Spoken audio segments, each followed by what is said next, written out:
بسم الله الرحمن الرحيم. اقرأ باسم ربك الذي خلق، خلق الإنسان من علق. اقرأ وربك الأكرم الذي علم بالقلم، علم الإنسان ما لم يعلم. وقال النبي صلى الله عليه وسلم: طلب العلم فريضة على كل مسلم. رواه مسلم.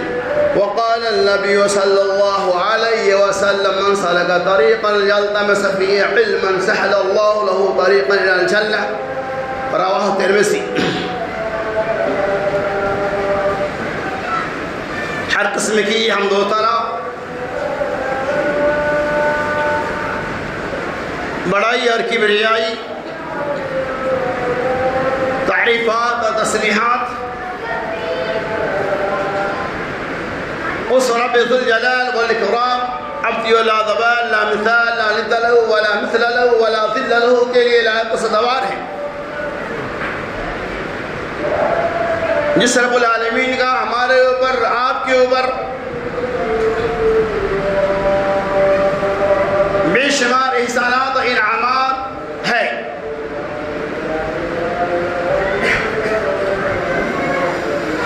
جس نے ہمیں دنیا میں چلنے پھرنے، بسنے، رہنے سہنے کا موقع عطا فرمایا. درود و سلام کے بے شمار قیمتی نظرانے پیش ہو جملہ انبیاء علیہ الصلوۃ والتسلیم پر، بالخصوص ہمارے آخری نبی سردار مدینہ محمد رسول صلی اللہ علیہ وسلم پر. میرے دوستوں، بزرگوں، عزیز ساتھیوں، جیسا کہ آپ جانتے ہیں کہ ازل سے لے کر ابد تک زندگی کے ہر موڑ، ہر گوشہ، ہر گوشہ میں علم کی ضرورت پڑتی ہے. علم کے بغیر انسان کی زندگی ایک دم ادھوری ہے. علم کے ذریعہ انسانی روح کے اندر جان پیدا ہوتی ہے. علم کے ذریعہ انسانوں کو اپنی زندگی کا شعور اور طریقہ معلوم ہوتا ہے. علم کے ذریعہ انسان اپنے آپ کو، اپنے رب کو، اپنے نبی کو پہچانتا ہے. علم کے ذریعہ حقیقی معرفت حاصل ہوتی ہے. علم نہ رہنے کی وجہ سے ان کے اندر جہالت و نادانی آ جاتی ہے. علم نہ رہنے کی وجہ سے بہت سارے مشرکانہ عقائد کے شکار ہو جاتے ہیں. بہت سارے ایسے کاموں کو کر گزرتے ہیں جسے ہمیں نہیں کرنا چاہیے، اور ان چیزوں کی نفی صرف اور صرف علم کی روشنی میں بھی ہوتی ہے. میرے دوستوں، اسلام نے جتنا ہی زیادہ زور تعلیم و تربیت کے اوپر دیا ہے، آج ہم مسلمان اتنا ہی زیادہ سے پیچھے ہیں. شاعر کے شعر سے میں اپنی بات کا آغاز کرتا ہوں. حیرت ہے کہ تعلیم و ترقی میں ہو پیچھے، حیرت ہے کہ تعلیم و ترقی میں ہو پیچھے، جس قوم کا آغاز ہی اقرا سے ہوا تھا. یعنی جس قوم کی بنیاد، جس قوم کا آغاز اللہ تبارک و تعالی نے لفظ تعلیم سے کیا. اس لیے شاعر نے کہا ہے، حیرت ہے کہ تعلیم و ترقی میں ہو پیچھے، جس قوم کا آغاز ہی اقرا سے ہوا تھا. پہلی وحی جو محمد رسول اللہ صلی اللہ علیہ وسلم کے اوپر نازل کی گئی، اس وحی کے اندر جو 5 آیات و بینات ہیں، سورہ اقرا کی ابتدائی جو 5 آیات ہیں، ان 5 آیتوں کے اندر اللہ تبارک و تعالی تعلیم کا حکم دے رہا ہے. اور اسلام کی خوبی دیکھیے کہ اسلام کا آغاز ہی نبی صلی اللہ علیہ وسلم کی ابتدائی وحی کا آغاز ہی، امام بخاری اور کئی محدثین نے اس روایت کا نقل کیا ہے کہ نبی صلی اللہ علیہ وسلم کا جو پہلی وحی آئی، اس وحی کا آغاز ہی لفظ اقرا سے ہوتا ہے، جس کی پوری تفصیلات احادیث کی دنیا میں بالاختصار میں آپ کے سامنے چند باتوں کی وضاحت کروں گا. اللہ سے دعا کرتا اللہ تعالیٰ سننے نہ سنانے سے زیادہ ہمیں اور آپ کو عمل کثیر کی توفیق رفیق عطا فرمائے. اللہ تعالیٰ اقرا بسم ربک الذی خلق. اے نبی محمد صلی اللہ علیہ وسلم، اپنے رب کے نام سے آپ پڑھیں. خلق الانسان من علق، جس رب العالمین نے انسان کو خون کے لوتڑ سے بنایا. اقرا وربک الاکرم، اقرا وربک الاکرم. اے نبی محمد آپ پڑھیے، آپ کا نام نہایت ہی کرم کرنے والا، رحم کرنے والا، نرمی کرنے والا ہے.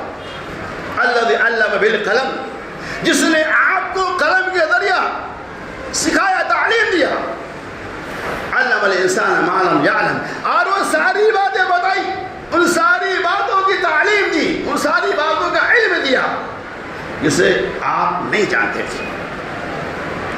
اللہ تعالیٰ وہ اقرأ بسم ربک الذی خلق، جب جبرائیل امین محمد رسول اللہ صلی اللہ علیہ وسلم کے پاس پہلی وحی جو تعلیم کے سلسلے میں لے کے آیا، دیکھیے کہ اللہ تبارک و تعالیٰ جب دنیا میں کسی انسان کو بڑا مقام دینا چاہتا ہے، جب اس کائنات کا رونما پیشہ بنانا چاہتا ہے، سب سے پہلے اللہ تعالیٰ نے علم کی کیمیائی عطا فرما رہا ہے، علم کی طاقت سے مالا مال کے کوئی وحی نہیں آئی۔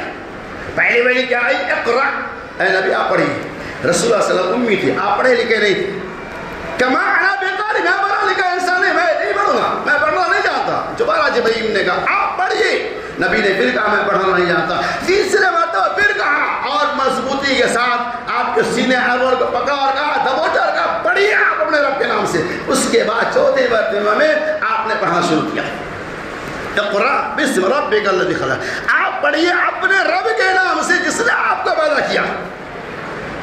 اقرأ بسم ربک الذی خلق، خلق الانسان من علق، اقرأ وربک الاکرم، آپ اپنے رب کے نام سے پڑھیے جو رب نہایتی رحیم اور کریم ہے۔ وحی کا آغاز ہی لفظ اقرأ سے ہوا۔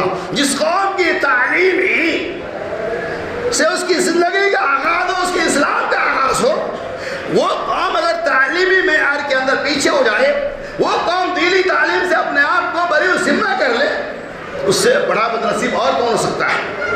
میرے دوستوں، بزرگوں، عزیز ساتھیوں، یہ علم دین کی بڑی اہمیت اور بڑی افادیت ہے، اس کے بڑے مقام ہیں۔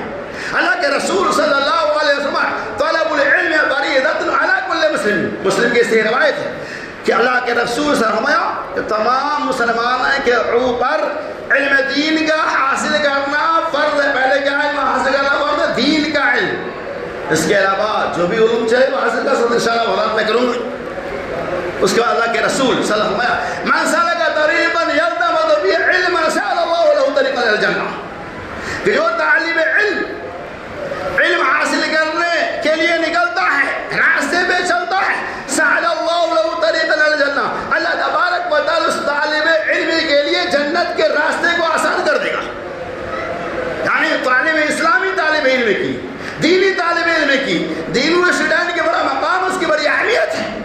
اگر دینی طالب علم کی اہمیت نہ ہو، اس کا مقام نہ ہو، تو دین کا خمیازہ بگڑ جائے گا، دین کا قلعہ نکل جائے گا، دین کا قلعہ، دین کی گھاٹی ختم ہو جائے گی۔ اس لیے حبیب پاک صلی اللہ علیہ وسلم جو بچہ، جو آدمی بھی علم دین کو حاصل کرنے کے لیے نکلتا ہے، اللہ تعالیٰ اس کے لیے جنت کے راستے کو آسان کر دے گا۔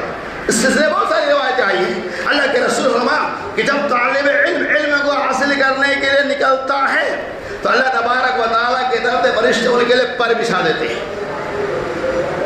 اور ان کے لیے مغفرت کی دعائیں کرتے ہیں۔ یہی نہیں، اللہ اکبر، کتنا مقام ہے اہل علم کا، بلکہ اس دنیا کی تمام مخلوق اپنی اپنی زبان میں اس طالب علم کے لیے جو علم دین کو حاصل کرنے کے لیے نکلتا ہے دعائیں کرتی رہتی ہے۔ اور چلے، اللہ اکبر، اللہ کے رسول فرماتے ہیں یہی نہیں بلکہ وہ چوٹیاں جو زمین کے سوراخوں کے اندر رہتی ہے، جہاں بند کوٹ بھی ہوتا ہے، آپ اسے دیکھ نہیں سکتے، اس سوراخ کے اندر سے وہ چوٹیاں اس طالب علم کے لیے جو علم دین کو سیکھنے کے لیے نکلتا ہے، ان کے لیے چوٹیاں بھی دعائیں کرتی رہتی ہیں۔ اور اس طالب علم کی ہمارے بیچ کوئی اہمیت نہیں ہے، ایسے تعلیم دینے اور دلانے والے کو کوئی مقام نہیں ہے، کوئی شان و شوکت نہیں ہے۔ اور چلیے آگے، اللہ کے رسول صلی اللہ علیہ وسلم یہی نہیں، چوٹیاں تو جانا دو، وہ مچھلیاں جو زمین کے ساتھ نیچے رہتی ہے، کیچڑوں کے اندر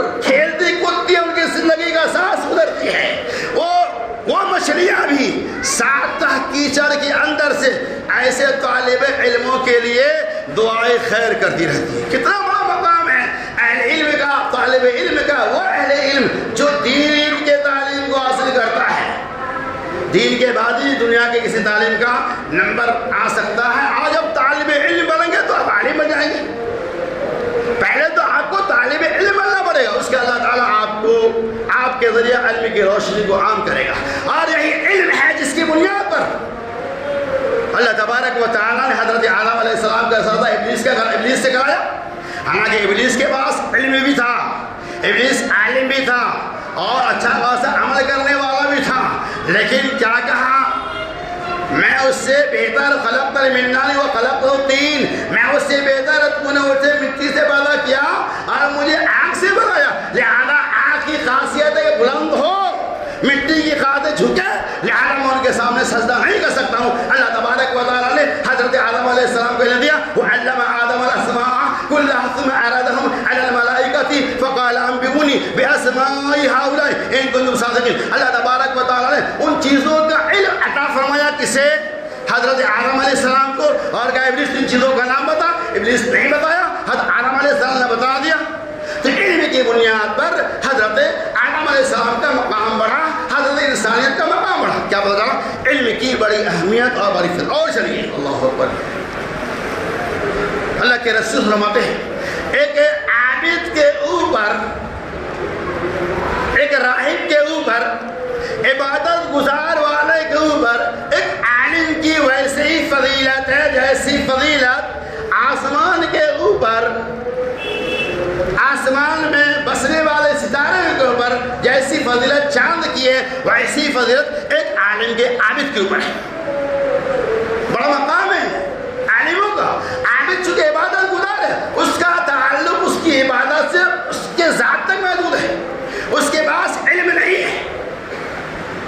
اگر وہ پوری رات نفل عبادت کرتے رہے اور ایک عالم فرائض ادا کرنے کے بعد, نماز ادا کرنے کے بعد سو جائے, پوری رات جو سو رہا ہے, اللہ تبارک اس عابد سے بھی زیادہ ثواب انہیں عطا فرمائے گا. کیوں؟ اس کی وجہ یہ ہے کہ عالم کا علم کا تعلق صرف اس کے ذات سے نہیں ہوتا ہے, بلکہ پوری کائنات سے ہوتا ہے, پورے عوام سے ہوتا ہے. وہ علم سیکھے گا, عمل کرے گا, علم کو پھیلائے گا. ہزاروں کی تعداد میں لوگ علم سیکھ کر اپنے اپنے محلے میں جا کر علم کو پھیلائے گا. لیکن ایک عابد, ایک عبادت گزار جس کے پاس علم نہیں, وہ عبادت میں عبادتیں کرتے جا رہے ہیں, اس کی عبادت کا تعلق صرف اس سے ہے, اس کی عبادت سے دوسروں کا فائدہ نہیں پہنچنے والا ہے. لیکن اہل علم سے علم کی روشنی پھوٹے گی, اس سے ہر خاص و عام کو فائدہ ہوگا. اسی لیے رسول اللہ صلی اللہ علیہ وسلم ایک عالم کی فضیلت عابد کے اوپر ویسے ہی ہے جیسے تمام ستاروں کے اوپر چاند کی فضیلت ہے. تو یہ اہل علم کا بڑا مقام اور بڑا شان ہے.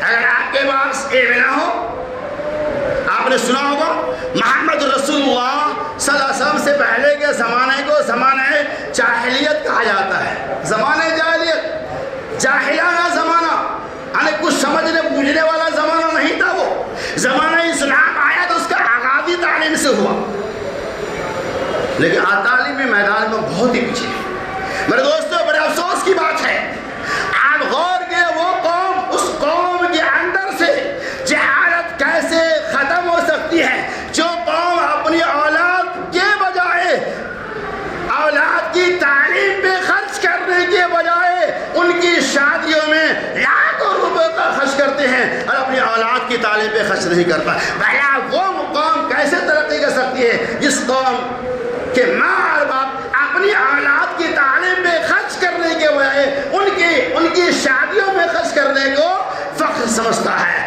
کہتا ہے شادی میں 10 لاکھ روپے خرچ کرو. ارے وہی 10 لاکھ روپے اگر اس طالب علم پہ خرچ کر دو, اس علم میں خرچ کرو, اس اولاد کی پڑھائی لکھائی پہ خرچ کرو, انہیں عالم حافظ بنانے کے بعد بڑے بڑے ڈاکٹر سائنسداں بناؤ, کتنا بڑا قوم ملت کا فائدہ ہوگا. لیکن بڑے افسوس کی بات ہے کہ آج بہت سارے لوگ ایسے ہیں جو اولاد کی تعلیم پہ خرچ کرنے کے بجائے ناجائز مقامات پہ خرچ کرنے کو فیشن اور فخر سمجھتے ہیں. اللہ تبارک و تعالیٰ ایسے فیشن اور ایسے فضول خراجات سے ہمیں اور آپ کو اشراف کرتے ہوئے اپنے بچے اور بچیوں کی تعلیم پہ صحیح طریقہ سے خرچ کرنے کی توفیق رفیق نہ ہوئے. آج ہمارے بیچ